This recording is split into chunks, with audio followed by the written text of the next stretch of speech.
Here's a recipe for my non-alcoholic white sangria.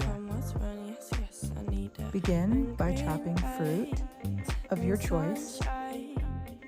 In a pitcher, pour white grape juice, sparkling cider, lemon juice, simple syrup, and grenadine. Now, add your fruit.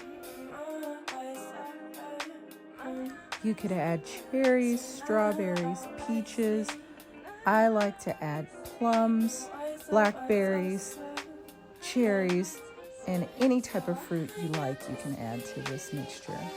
And then stir before placing in the fridge to chill for 24 hours. The longer the better.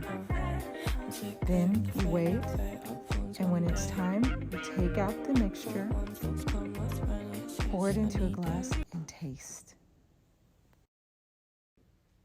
Cheers.